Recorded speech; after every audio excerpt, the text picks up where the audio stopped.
Anumang handaan o okasyon ay siguradong mapapasarap ang kainan kapag ito ang inihanda mo. At dahil nalalapit na nga ang holiday season ay baka wala ka pang naiisip na ihanda, ay isama mo na rin ito sa mga listahan ng mga lulutuin mo. Kaya naman panoorin at save mo na rin tong video na to. Simulan na natin i-prepare yung mga ingredients. Meron tayo ditong carrots. Hihiwain lang natin ito ng ganito kaliliit. Gamitin ng carrots, gumawa si chef ng flower shape na gagamitin natin mamaya. Maglalagay rin tayo ng red and green bell pepper. Pagkatapos ay tatanggalin lang natin yung mga buto. Hihiwain lang natin ito kung gaano kaliliit yung hiwa ng carrots natin kanina. At syempre hindi mawawala yung ating onion and garlic. White onion nga pala yung ginamit ni chef, pero kung gusto nyo po ng red onion ay pwede naman. Maglalagay rin tayo ng hotdog, depende na po sa inyo kung anong brand yung gusto nyo. Nagpainit na si chef ng pan, tapos naglagay na rin siya ng oil. Sisimulan na niyang magisa ng ating onion and garlic. At ayun, kapag naamoy na natin yung aroma ng ating onion and garlic, pwede na natin ilagay yung ating giniling.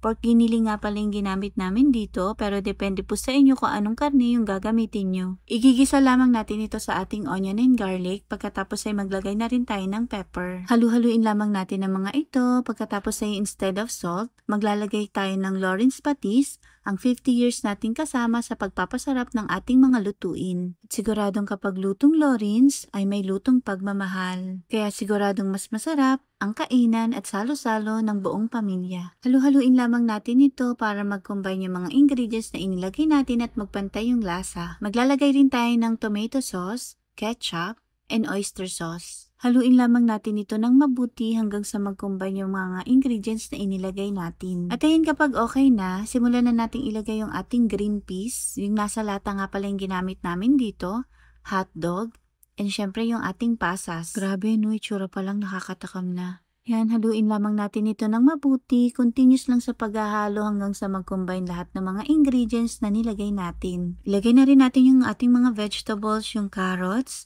red and green bell pepper na hiniwa natin kanina. Ay naku, kung kanina masarap ng tingnan, ngayon sobrang sarap. Napaka-festive ng itsura ng ating niluluto. Yan, continuous lang sa paghahalo, tapos kapag okay na, pwede na natin patayin yung ating kalan, then palamigin muna natin ito. Itinapat nga pala namin ito sa electric fan para mas mapabilis ang pagpapalamig, at ayan, kapag okay na, transfer lamang natin ito sa lagayan. Maglalagay rin pala tayo ng eggs. 10 eggs nga pala yung ginamit namin dito. Batiin lang natin yung itlog, pagkatapos ay pwede na natin ilagay doon sa ating pinalamig kanina. Dapat pala malamig na malamig ito para hindi mamuo yung mga eggs na ilalagay natin. Continuous lang sa paghahalo habang naglalagay tayo ng paunti-unting egg.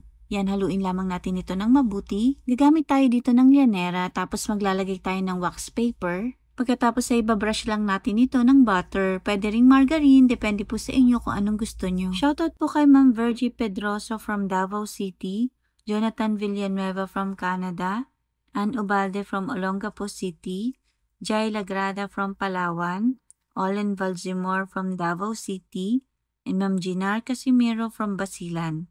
Maraming salamat po sa panonood ng aming mga videos. Depende na po sa inyo kung anong design yung gusto nyong ilagay. Kami gumamit lang kami ng pineapple, hotdog, and yung ating carrot. Naglagay rin po pala kami ng cheese, pero optional lang naman. Depende po sa inyo kung gusto nyo rin pong maglagay. At ayan, kapag nalagyan na natin yung ating mga lyanera, depende na po sa inyo kung anong size yung gagamitin nyo.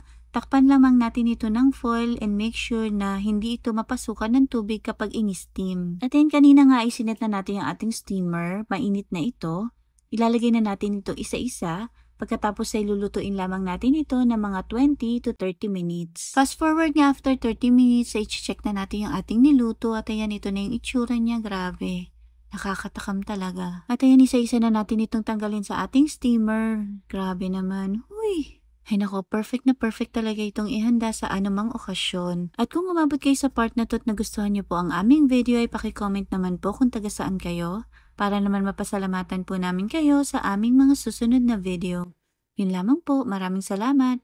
Enjoy! Ay nako, mapapasarap talagang kainan ng buong pamilya kapag ganito ang hinain nyo. Dahil kapag lutong Lawrence, ay may lutong pagmamahal.